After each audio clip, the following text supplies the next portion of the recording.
Countdown. Yeah, get into it right now.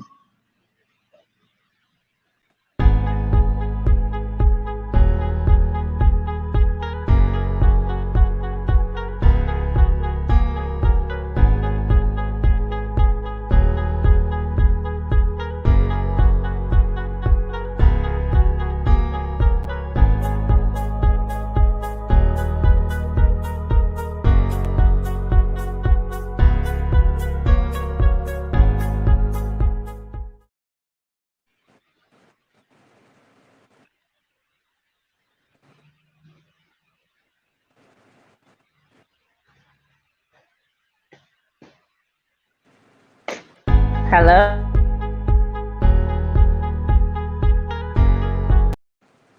Hello. Yeah, can you? Hey. Are you guys able to hear me?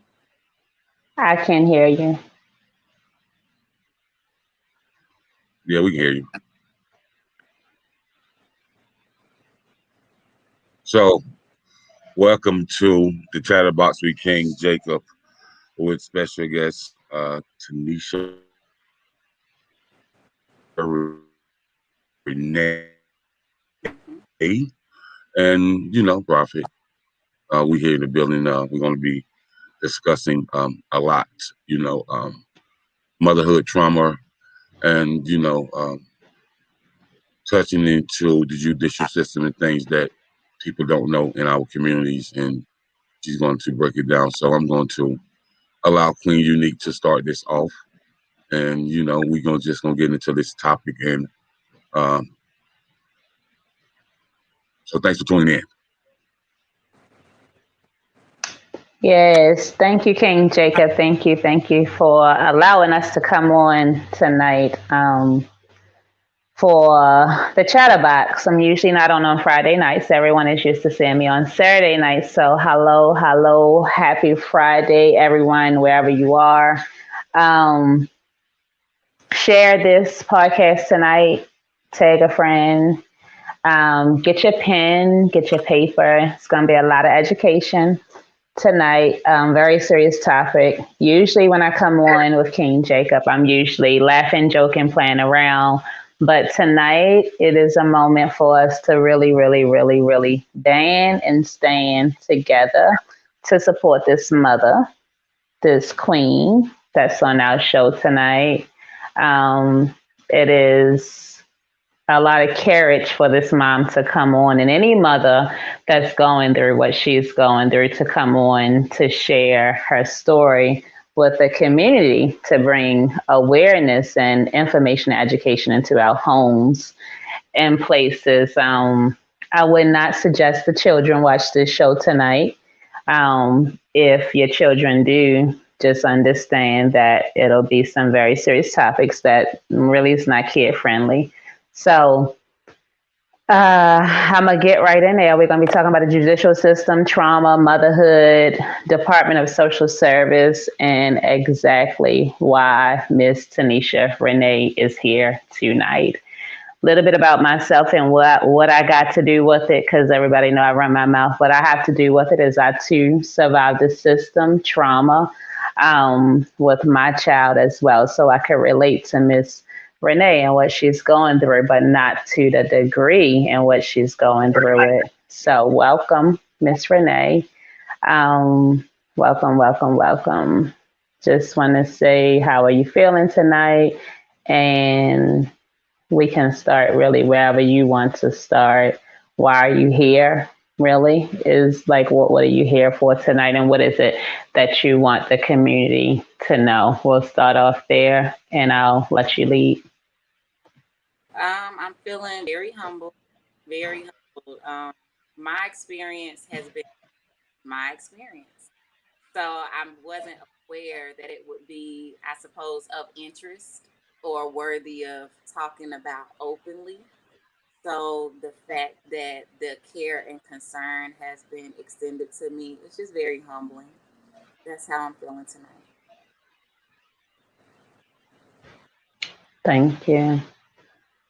Thank you. So, King Jacob, I don't want to take too much in your show. You can just lead us in. I do know a little bit about what we'll be talking about, and then I'll just bounce on you and support Queen Renee.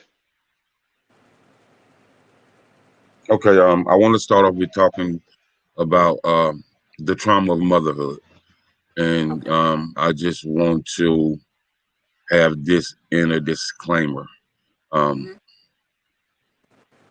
the mothers that I do bring on this show are very in tune with what's going on in society, and they have also went through a lot. And so the reason why I bring you guys on, because you guys educate the males who are not aware.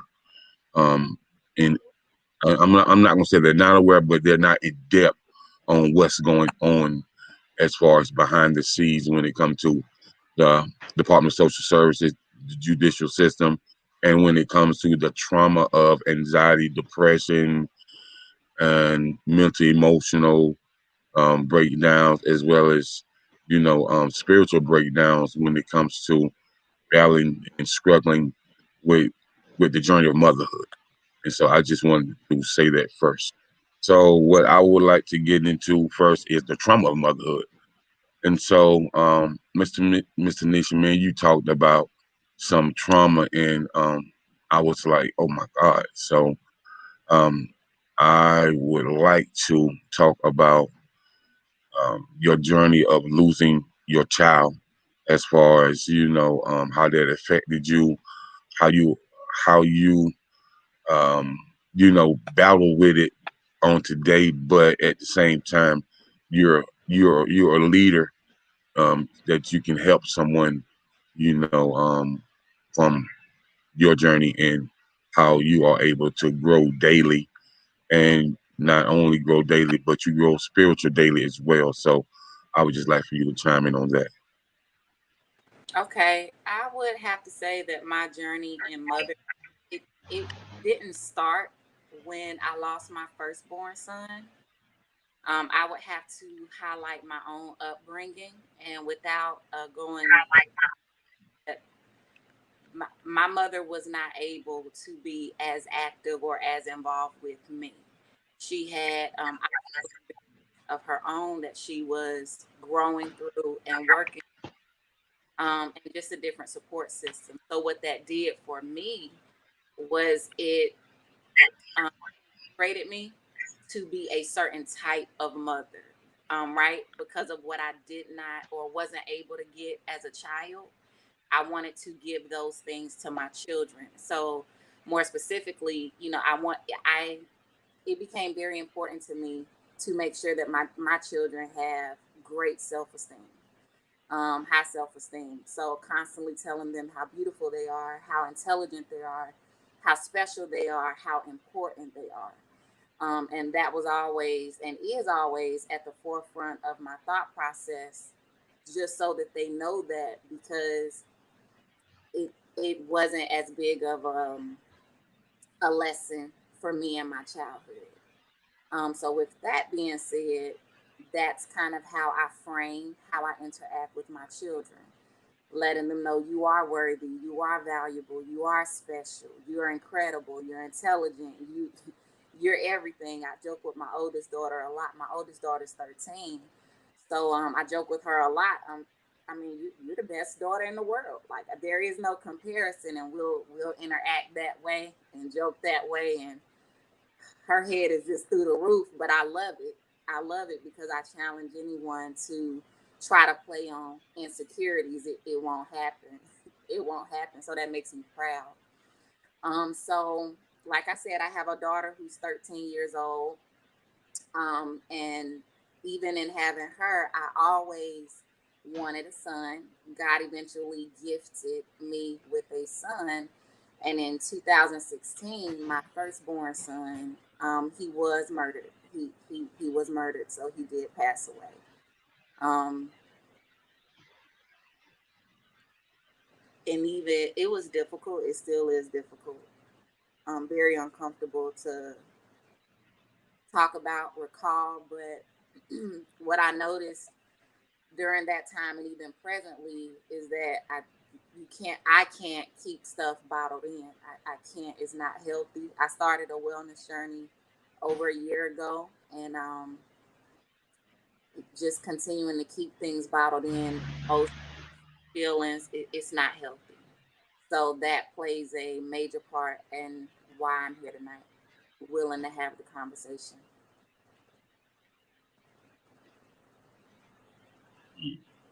And So thank you for coming on as tonight. Thank you as we again. It takes a lot of strength and courage to talk through this as a mother. So thank you for being that voice for the mothers that cannot talk about their trauma and tragedy of losing a child. So I can express that in my condolences from our Unique Blessings family as well.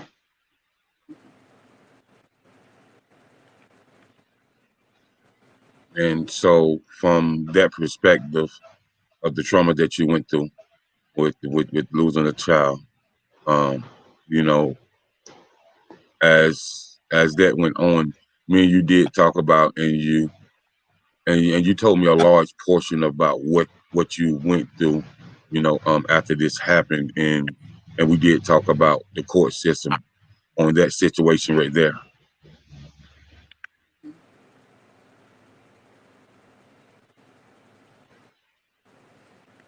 Yeah, we did. When I lost my son, my firstborn son, when I lost my firstborn son, when he passed away, I was in a lot of shock, anger, feelings of betrayal, sadness, definitely anxiety and depression. It was more so just a ball of emotions all jumbled together. Um, and at that time, given circumstances, I was not able to properly work through those emotions or properly grieve as someone would who loses a loved one or a child, somebody really, really close. I wasn't able to do that because I was catapulted into the legal system, and that at that time it wasn't anything that I had experienced up to that point. So it was definitely an experience. I cooperated as best I could with everything that was being investigated, but I didn't get the opportunity to really process my emotions, to really grieve. It was several years before I was able to revisit that hurt in losing my son.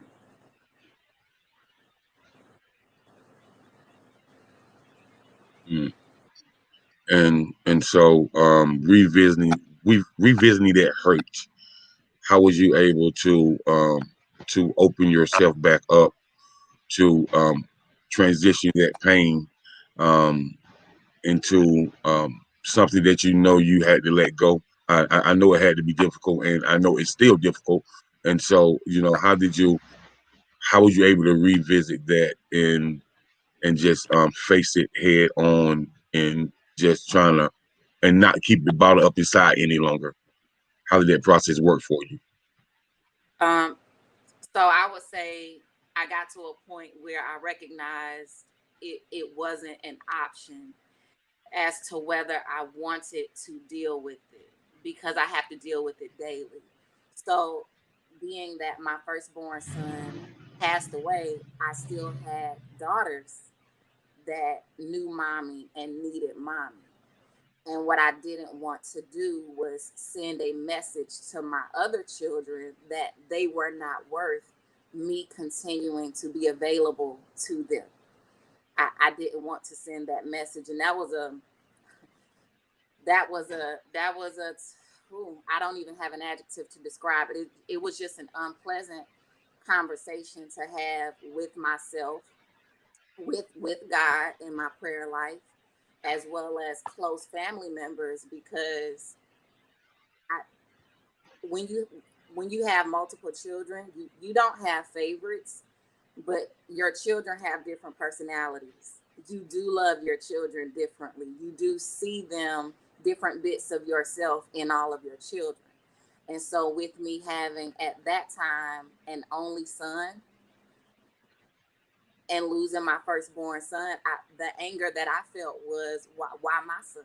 You know what I'm saying? Like, all these people in the world, God, what you doing here? Why me?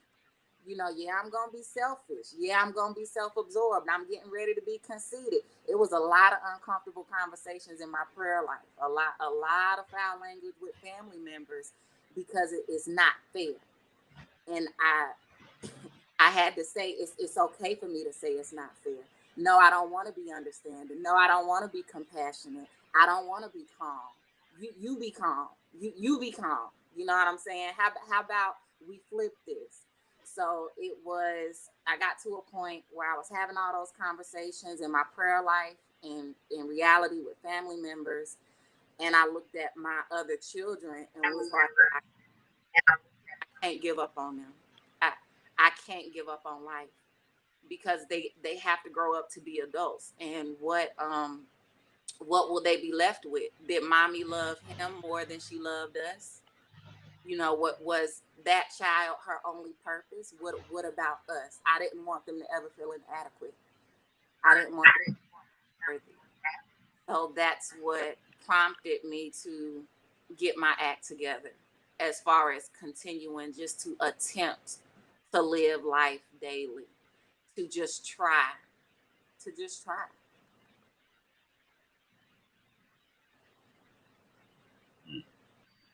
That's that's definitely I'm glad that you revisited that and just tried to live life daily and try to find a space where you can face it head on. And so from that being from going there, revisiting, that pain again, how understanding was your family member? Was it a space that you opened up to them, or was you just real, or were you just still trying to find your way and find your balance for who you could open up to and who you could not open up Um, my family members were extremely supportive. They were they were and still are. Ooh, don't let me cry on this live. They were and still are very supportive. Um, to the point that they're the ones who helped me understand the term for emotions that I was feeling. So no, Renee, you're not angry. You're enraged, and you should be, and it's okay. It's okay. No, Renee, you can't sit here and say you're okay, you're fine, everything will be okay. That's denial. I need you to know it's denial. So they were very supportive in a sense of helping me gain the language to accurately describe what was happening and what I was feeling.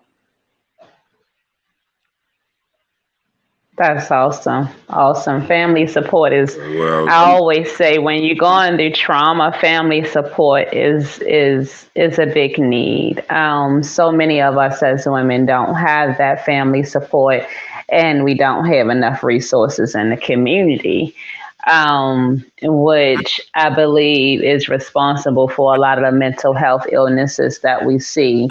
And also sometimes those cases ending in fatality, even with children getting hurt and mother getting hurt as well. And so it's these times that we do need to take a minute and just stop and talk and check on our community and say, hey, what's going on?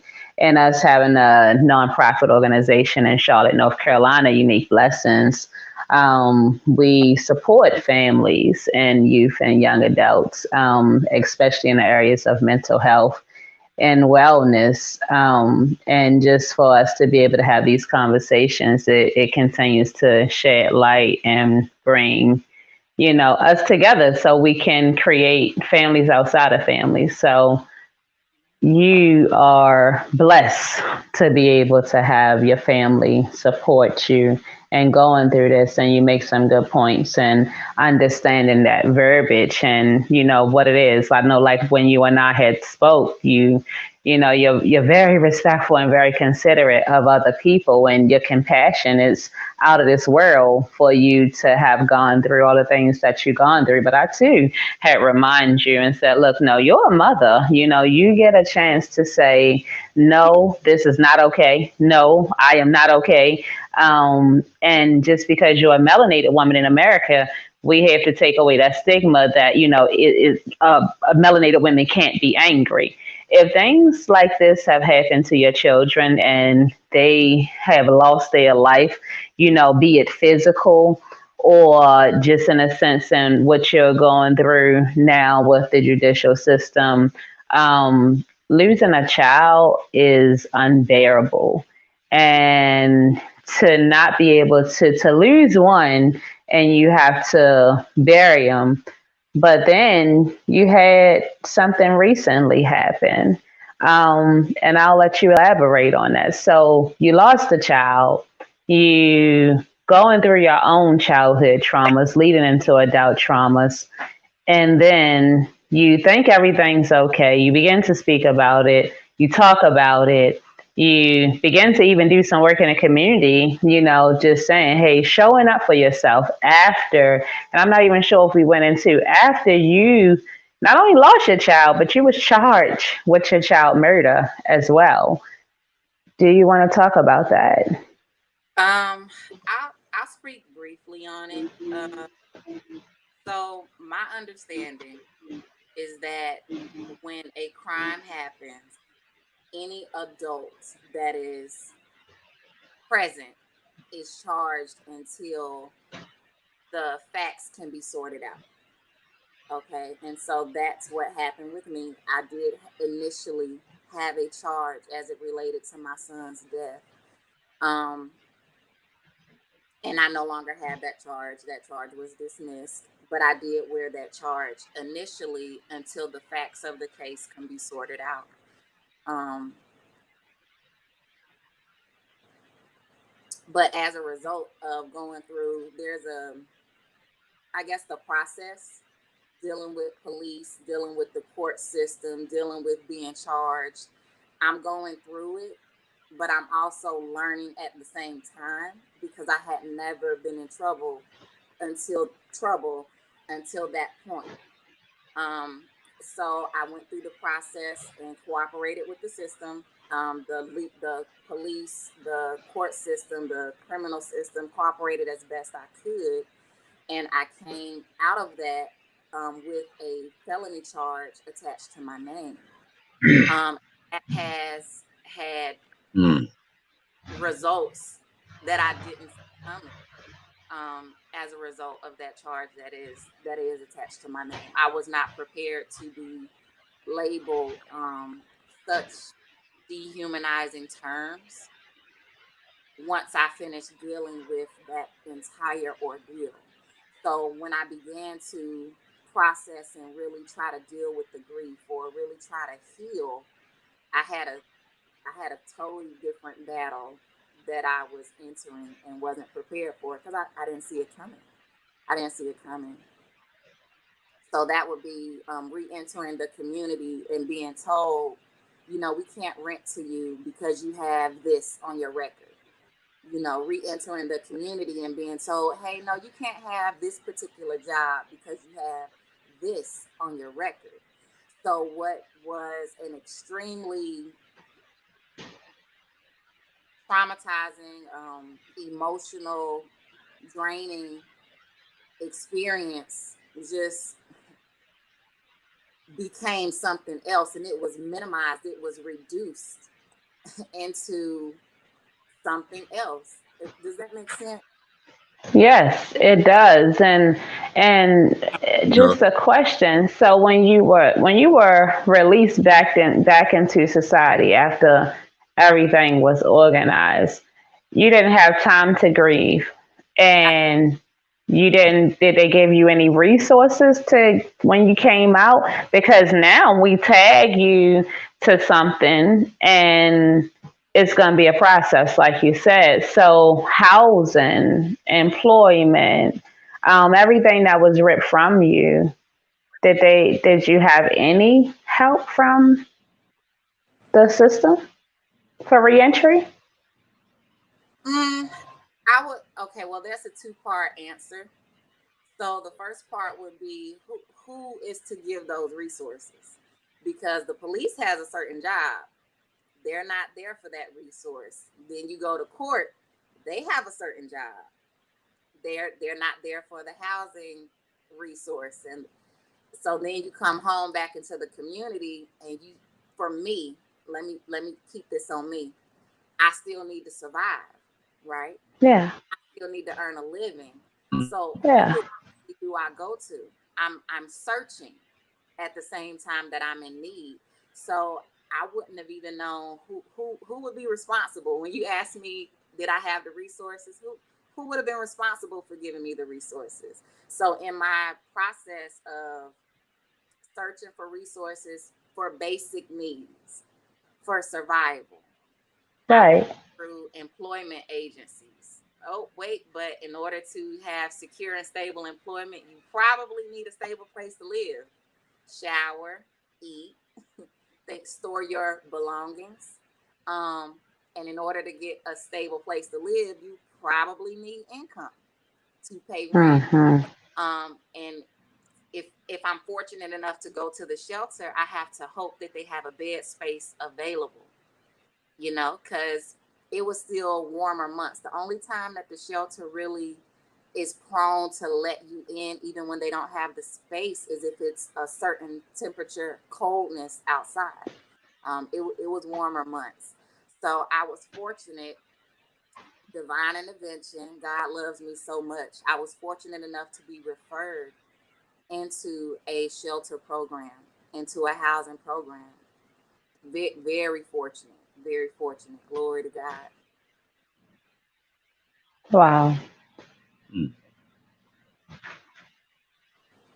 So with that being said, you just spoke on responsibility, and responsibility goes with accountability as well. And so, um, you know, I'm not familiar with the DSS system and the court system, and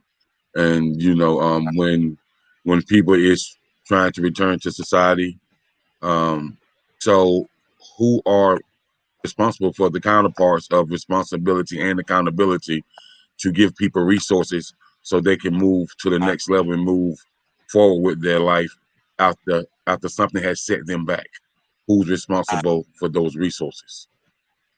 But let's not even, let's call it for what it is. Not something has set them back. After the state actions have set you back, because had she not been in prison or charged with something, she wouldn't have these issues ahead of her. Not saying she would not be grieving a lost child, she would, but she could then, in my opinion, deal with the grief. But in this case, the mother don't sound like she had time, or Queen Renee didn't have time. She couldn't grieve in out here or in there, and then when she got out, still no grief. No place to do it, no space in her head capacity to even do it, because how are you supposed to grieve when you don't even have, like she said, simple necessities and shelter? And if the state is responsible for saying that I did this only to find out that I didn't do this, in my opinion, the state should have the resources, because that's who uprooted me. Um, and that's just a whole never show, I'm sure, and a lot of research and work and conversation that I hope that the community continues to expand on. Because I argue all the time, and I tell Department of Social Service for cases that I've had, and even for personal connections that I've had with them, they don't have any resources. Even if you come to my house and you say this happened or is an incident with my child, you don't have any resources. And I can say that loudly. The resources that they have is food stamps, Medicaid, a workforce program. Hopefully, you get a job in there, and you still got to get there. You still got to wait. So it's almost no resources. It's a whole frenzy, if you ask me. And it's a lot of trauma being done on the state end too. So like the state, and what I'm hearing and what I know even for my own family, when you go to the state for the resource you get is traumatic experience, and just to say you are the one with the mental health issues. It's unfair, and I see it being done a lot to Black and Brown families. And I'll be boisterous and say that.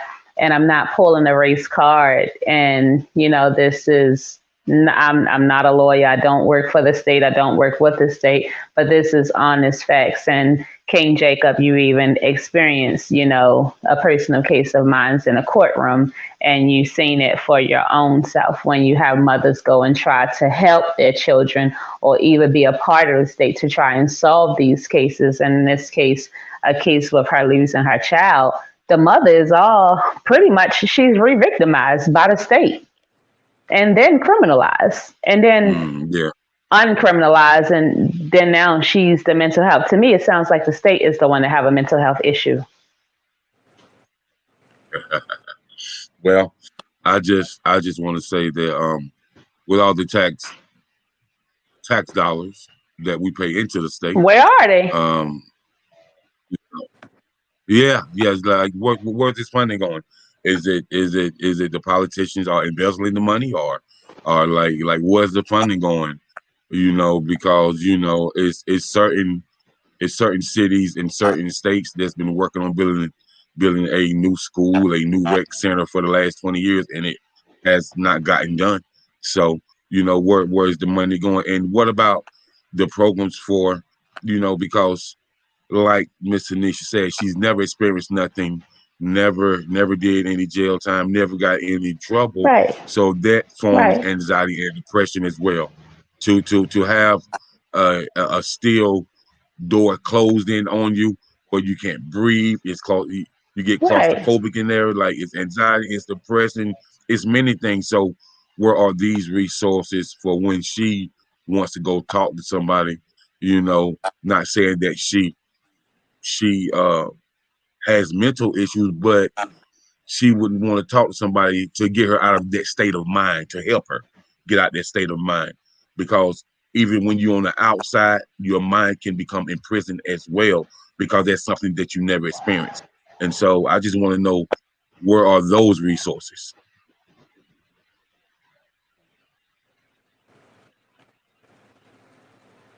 Are you asking me? Um, I'm just asking a generalized question to you and the queen, because, like I said, I've been in the courtroom with her, and you have told me about your situation as well. And so, I've seen how, I've seen how the court try to twist things around, and they actually really have no actual evidence, no paperwork, no documentation, no anything. They just think because they have attorneys that went to school that they can twist stuff around and play with our intelligence and play with the well-being of our children. And so I just Yes, want to our know, children. where Our do what children. what go ahead, Queen. I would say the resources that I found came from community and connections that I were able to form, and people, I suppose, seeing a resilience in me. That's a adjective that I would use to describe myself. I My experience was that people saw that I was ambitious. People saw that I was resilient, and they gave me trinkets along the way just to say, you know what, keep going. There were different organizations who were blown away by the fact that I didn't give up. So, hey, I know it's not much, but I know you can make something out of this little bit I'm giving you. I went to I was enrolled into a trade school program, community program, and I'm an adult woman, right?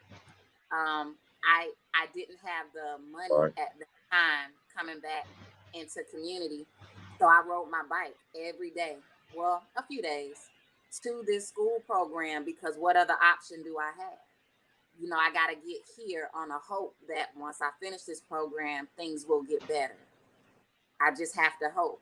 But my resources came from community, the family outside of family. And it's because of that I'm a stickler for be direct with me. If you can't help me, don't pretend like you can help me. Don't waste my time. Why you wasting your time? I'm not Right. interested in a facade. I'm not interested in an illusion. I literally have things I'm working through, things I'm fighting off, people I'm defending myself against. So out of respect, let's just keep it with let's just keep it 100 with each other. The resources I found came from the community. The resources I found came from individuals who looked like me because they could identify with what I was going through. The resources I had was wisdom from a lot of what I call them queens, I call them mothers, I call them aunties. These were other women. And yes, they were melanated women. These were other women who looked at me and was like, wow, you are too young to be carrying this. You too young to be carrying this. The men that were around me, the very few men that were around me who were knowledgeable on what I had gone through, they was just up in arms like, I don't know what to do. I don't know how to help. I don't know what to say. You know, I had one family member tell me every time I say something, it's like you chewing my head off. Yeah, because you're saying the wrong stuff. I don't want to hear it's going to be okay. Tell me how. It was other women who could fill in that how. And I recall one woman, I won't say her name because we're loud. I make a mental note to call her after this. But she laughed and she told me, she's like, I don't have any answer. You just gotta keep living until you can't live no more. And Yeah. it sounds so simple, but that humor and that casual wisdom that she imparted to me let me know, like, okay, I can't be the only one. She done seen some Yeah. stuff in her life. So if that's what she got to tell me, I'm gonna rock with it. Those resources came from people. Those resources came from the community. Is I'm very very intent on who I let close to me because I did because of what happened with my firstborn son. I don't connect easily with a lot of people. So when I do, oh, that's cousin right there. That's auntie right there. That's mother right there. That is my family outside of family. But if you have not demonstrated yourself to be serious in assisting someone or just being serious and respecting the humanness of another person, I don't really need to have any dealings with you, and I'm okay with that. So I hope that answers your question as far as where I was able to find resources.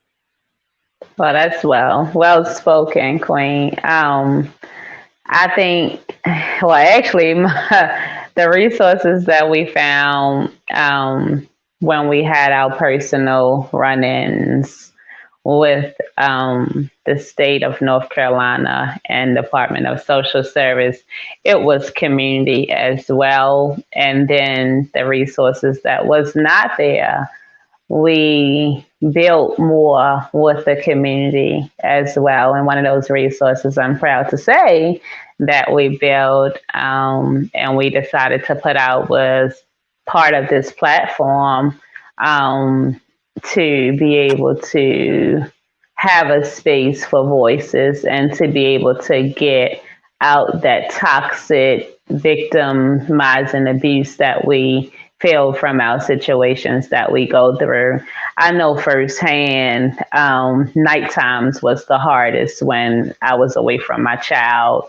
I could get through the days. It was pretty much around dinner time and all the way until if another day was going to have to come for me to be without my child. Jacob was there a lot. A lot of phone calls went through into the day. Those community organizations, people, I call them my earth angels, became my family. And I am a part of that village today, and it feels so good. And like you said, got most of my answers as well from the melanated women. And I started to study, and I will give big ups to some of our males as well. Knowledge of knowing thyself was the breaking point for me. And knowing thyself meant knowing what the verbiage was in the hospitals and the schools and the judicial rooms and the courthouses, knowing the tools of intimidation that would be used against me and my family, not to get us better, but to further separate us for system oppression and abuse.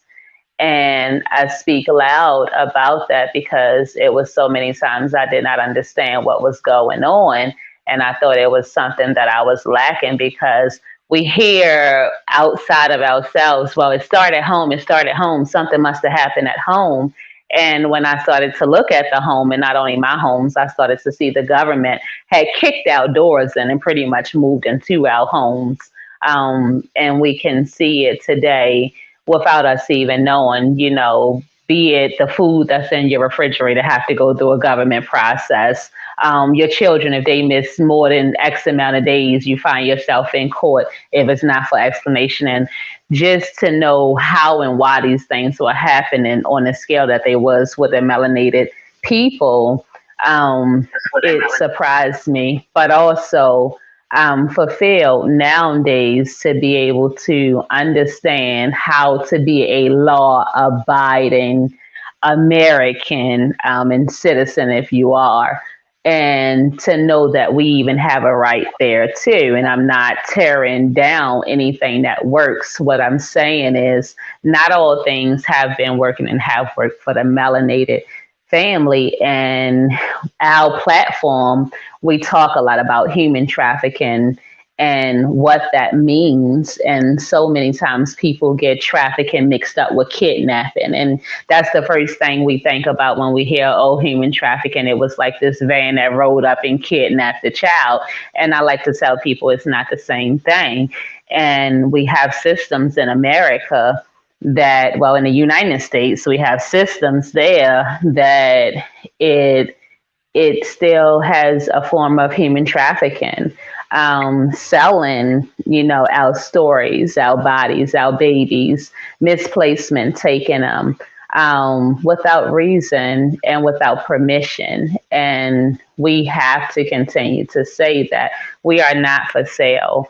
And we have to continue to be able to come and, like I said earlier, have these uncomfortable conversations because schools have sold our children like so many places. And I always say this because who's going to serve our children for free? Like, can they go to the clinic without having a medical bill? Like, I mean, and we have to really think about what's going on. Um, and when we have these conversations, we always stop in our tracks. But you come to a point, just like your friend said, you got to just keep living until you can't live anymore. And that's what I had begun to do because even sometimes your neighbors, they get silent, they get blind, they don't want to hear it. Or sometimes you feel like, hey, well, I shouldn't talk about it today. But we have to talk about it every day, all day, because if we continue to be silent, we'll continue to lose our children. And so if we have to just keep digging into the communities and being that resource for one another, then that's just what it is that we have to do. With respect to the government and their resources and whomever it's for. And we know that the resources are there in the government. It's just not accessible to certain individuals for a lot of reasons. And so, King Jacob, I'm bouncing off of Queen Renee. My resource too has been and still is the community. Right. So, with that being said, Queen Unique and Queen Tanisha, I definitely understand that those warm arms of welcome from the community provided a lot of resources that we didn't know about, and now we have those resources. They're very accessible and they're very knowledgeable. Because resources, one thing about them, when they're knowledgeable, they continue to grow, and we continue to grow with the resources as well. Mm-hmm. And so Mm-hmm. we're going to get into the next at hand now. Um, Me and you, Queen Tanisha, we talked about the system and DSS, and I just want to talk about, you know, um, the situation with your daughters, and how your daughters was wrongfully taken, and you and your daughters, you know, mental and emotional capacity since they've been into the system. I think it cut out. Could you repeat that last bit a second? I want to make sure I heard you. I said that we did talk about DSS and that situation and how they wrongfully took your daughters, and put them in the system. And with that being said, I do want to talk about that, but I also want to talk about how that has affected you and your daughters mentally and emotionally. Okay. So I am still going through the court process, so I can't be too specific because we're still in court. So I can sum it up simply by Of saying, course.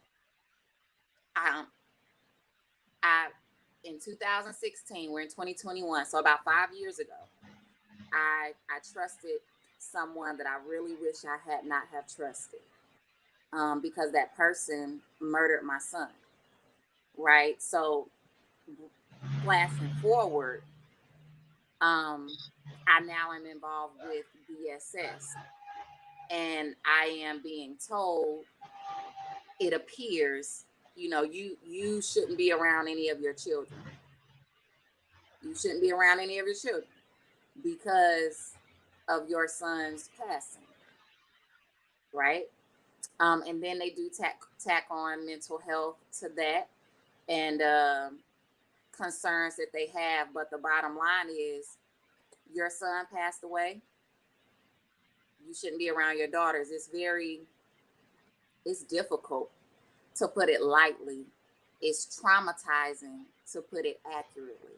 So when you ask me how it affects me mentally and emotionally, not a day goes by that I don't cry.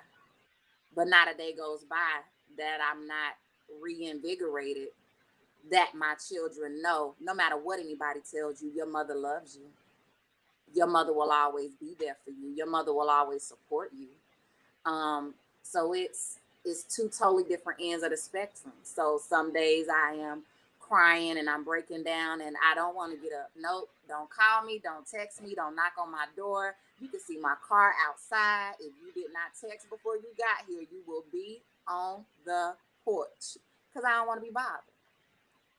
I don't want to be bothered, and I have that right. Then I have queens, going back to community, who will bang on my door until I have to get up. and and then I'm angry. But Of I'm course. angry, Of course. but what else? Now, are they supposed to just sit there and let me waste my days and woe is me, why me? Okay, yeah, you can cry, but you're gonna cry on the way to the grocery store to fill this refrigerator up. Yeah, you can cry, but I bet you're gonna cry on the way to the shower and put on some real clothes. Go ahead and comb your hair. So those days, they're difficult, to put it lightly. They're traumatizing, to put it accurately, right? Because even in the midst of the pain and the hurt, I still have to survive. I still have to socialize. I still have to engage in the Right. community, because if not, while I'm fighting for my daughters, it becomes, mental health then becomes a weapon against me. It becomes weaponized. Like, oh, look at her. She's not interacting. She's not socializing. Depression is why she can't handle these children. No, I'm depressed because my son. I'm depressed because of what I'm dealing with. It does not negatively impact my ability to parent, right? So I always say that God has a sense of humor, and we become very aware of that when we have our own children. So my firstborn daughter, when I say she is her mother's child, she is her mother's child. You ask me how it affects my children emotionally and mentally. My daughter asked me about her siblings who are in custody of DSS. So now, as a mother, I have to make the decision: do I paint a pretty picture for my daughter and let her live in denial, or and have a false sense of reality? Mm. Or do I give her an age appropriate truth? Now, when we say age appropriate truth, How do you put sugar on an unjust situation? You know, if I had a son that was a teenager, I'm black, my son would be black. How do I tell my 17-year-old son in a polite way why you have to interact a certain way with the police? It's only but a nice way you can say it, right? So I'm having this conversation with my daughter, very aware, she does deserve the truth because these are her siblings. But she's also a child. Is she mature for that? Is she mature enough for that? So then I have to rely on my parenting and the parenting of her father. And I ask a lot of probing questions, right? Sweetie, what makes you ask this? And then based on her Mhm. answer, I give her an appropriate response. Hey, well, how did you learn about this? Now I'm trying to see if she has been privy to gossip and it has been polluted, right? So I finally got to a point Mhm. where my daughter has a cell phone. She's 13. She done seen some stuff. She done heard some stuff. And she looked at me and was like, Mommy, come on now. What's up? What? Who you talking to, ma'am? Mommy, keep it 100 with me is what she was saying. And so that's what I had to do. I didn't have a choice, because do I insult her intelligence and her level of maturity that she does have? So she asked me about her sisters, which are, I'm still in an active situation with DSS. And I had to tell her, well, baby, they're in DSS custody.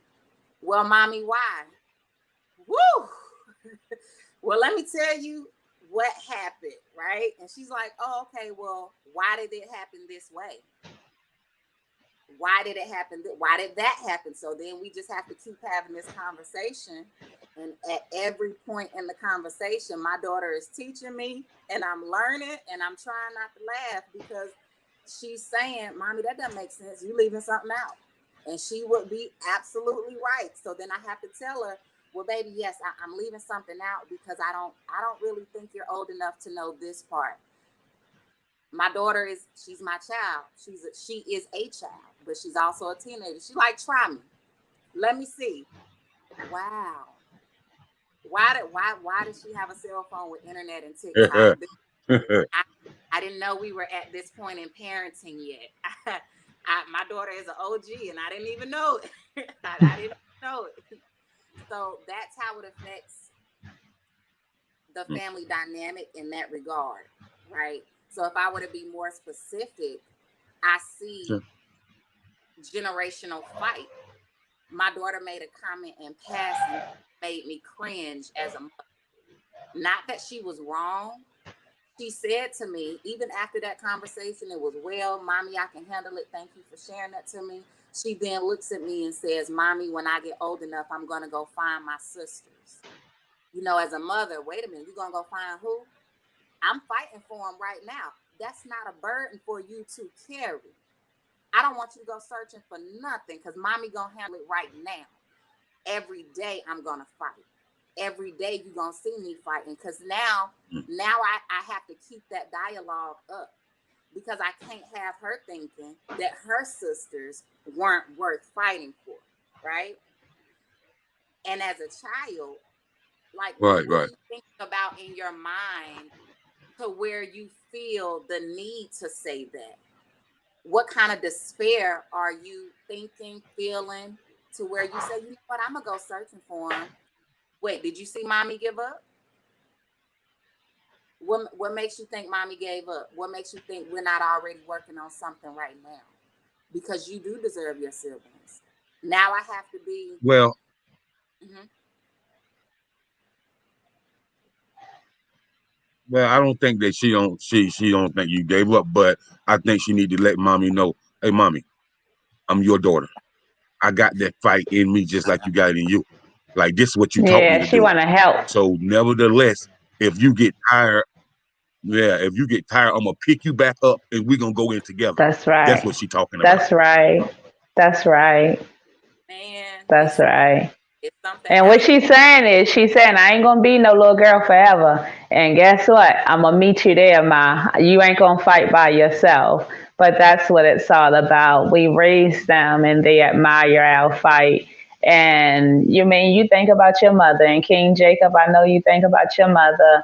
We always say, "Ooh, when I get big, watch what I'm going to do." And guess what? Those times do arrive. That's right. So it's okay if the children join the fight, because we're going to have to run this battle until there is no more. Our ancestors did it for us and before us, and it's only right that we continue to pick up their tools that they made. And I know our time is cutting down short, but I want to get into kind of what not as what you can, because respect, we know that we cannot get into your case right now because you still have an open active case with the judicial system and Department of Social Service. But if we could ask, you went past everything,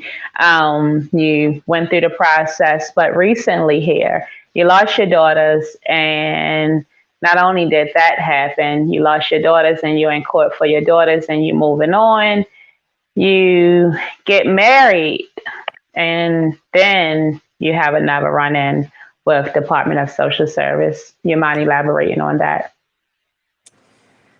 The best way for me to say that is, in the midst of me fighting for my daughters, God son, right? And he's just that, a gift. So I named him accordingly. He has a very special name, right? And so DSS takes my son into custody. Takes my son into custody. Didn't see that coming. When we talk about trauma, And first, so your new son, like, I think it cut off. How old is your new son? Like, when did you have, how old is the child now? so I delivered my son earlier in the year. I'm a huge advocate for breastfeeding for so many reasons. My son was exclusively breastfed. Excuse me, is exclusively breastfed, and so was at home with me for 2 months, exclusively breastfeeding. And he is 2 months old, and DSS files a petition with the court system to remove my son from me. Um, no immediate threat, no danger, no neglect whatsoever. Just because they have authority to do it, they did it. I'm still waiting for an And explanation. and when you say authority, let's, like, why did they say they were, and did they come, like, did they come to you? Did they see you out? Like, how did they even get access to your son without anything? Help us understand that. I would love to. That's an interesting question, one that I definitely need to follow up with. This is still an active case, but I can say how they got knowledge of my son. I don't know, but it certainly was not a secret. But what's interesting is, however you got the knowledge, when you had the knowledge, you immediately come and you remove him. So when With you say come, meaning they come to your house, your home? So yeah, you come to my home. So you have my address. We talk about receiving welfare. So you have my address clearly. You have my address, but what you opt to do is forcibly remove, I would say abduct, my son. Why? No immediate danger, no threat, no neglect. He's been at home exclusively breastfed for 2 months. Please give me a reason. Exactly. So when they came to your There house, is did they no have reason. like a warrant? Like, did they have a warrant, like from the judge saying remove? Like, give us just I mean, as much as you can, just a picture. So they come to your house and they say we're here for your son. Do they show you any paperwork? Like, did the judge send them? Like, who sent them to your place to do a removal of the son? Usually, I'm familiar with they come and they usually say, hey, can we talk about it? And then they say, can you sign a paper? And from there, they do some formal investigation, and give you like a 30 to 45-day kind of deal. But it don't sound like this was even an option in your case. It doesn't sound like that at all. It's still an open case. I suppose something is being investigated, but it seems it's being investigated after you've taken my son from me. So I really can't give you those answers. Those are answers that I want myself. But Okay. as it relates to trauma though, trauma, and I'm only hopeful that it is not being weaponized against me, because remember, I started grieving my firstborn son's passing years later. So when I really start healing, I'm re-traumatized, right? So do you then come and say, oh, this trauma looks like mental health, now we can use it as a weapon to justify keeping this child? Well, why'd you take him in the first place? Trauma. Well, hmm. well, let me paint a picture for you, Queens.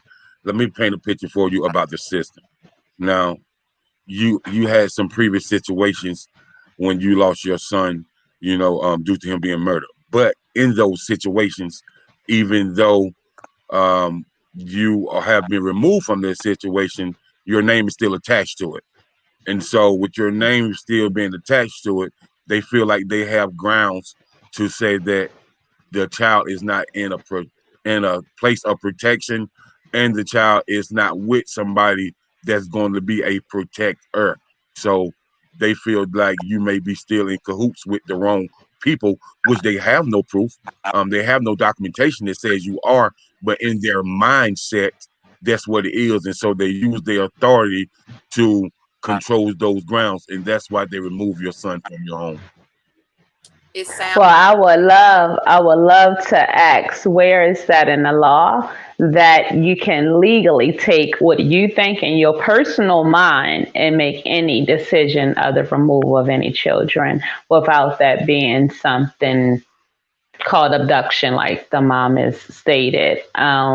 If someone do not want their child with Mhm. you, and the parent have not lost parental rights, and Miss Renee case, this is the crazy part. She still has parental rights to her child. So could she go and Mhm. retrieve her child and just go home because she never lost any parental rights to her child, for her child not to be in the presence and in a home with her? And the state already have someone for the murder of her other son. So to me, it seems like she is being re-victimized by the state, because we have a mom that already lost her son in a murder, and then now we're going to take the other son. I can't imagine what she might be going through at night and knowing if her child is okay. Like, she don't know these people that have Right. her child now. So to me, that sounds like that would be a case of neglect, and you trusting strangers to take care of your child per because the state says so and qualifies them to do such. And we all know how foster care look in every state, and right now it's not looking good. And it is a national concern for foster care and where these children are placed at. And this baby can't talk for It himself. is. He can't come and tell mom what happened. Mom will never know the days of what happened to her child while she's away. And I just see this as double jeopardy, re victimizing, and a whole bunch of other things, because they have someone for the what happened to her first child. So why are you have someone paying in time in prison, and then you have the mom out here that you're still charging? This wasn't her boyfriend. It wasn't someone that lived in home with her permanently. It was her trying to help someone, and in the midst, her child got hurt. We have cases that don't even look like us, and we all know where the parent have killed the children, and now they're working in prosecution offices. Like, let's look at Florida and some other states. Like, we have to be real and say this is just another melanated case of child abduction, and the system can Hey, well, legally Queen, abduct your children. right. I just want to chime in on this, and I just want to leave you with this before we close out. Queen Renee and Queen Unique. Um, yes, Queen Renee has not lost any parental rights, but Right. as long as and I may be wrong on this, but when it comes to the government, we got to look deep into the government. As long as a child or a person has a social security number, that government has more rights than the biological parent. Look deep into it. Most certainly. I totally agree. Um, and I would that goes on to knowing yourself and knowing the law and where you stand at, and if you even have a stand in the law. And me and Miss Renee talked about some of the words that the law have. And I would suggest the audience, if you're watching this, especially for the Black and Brown communities, to access Black Law Dictionary. There you can learn some of the terminology, vocab words that'll be used against you in the state of law. And saying and going into the court of law, Black is definitely a code. And there's not, they ask you what you are for a reason. And that code does relate to your unique case and our unique stories. So I would suggest, get that. I hope that we can bring Miss Renee back after the trial with the hopes of her saying that her baby is returned and her children, the girls, are returned back to her as well. I'm going to be working closely with her and her family. And so if someone wants to like donate to the family or reach out to the family, feel free to go through Unique Blessings or King Jacob, and we'll make sure that Miss Renee is received whatever it is that is being sent her way. Let's give this family privacy and time. And if I can answer any questions until mother is, feeling better about it, then I will. And King Jacob, thank you for letting me invade your space tonight. It was grand You're as welcome. always. You're And welcome.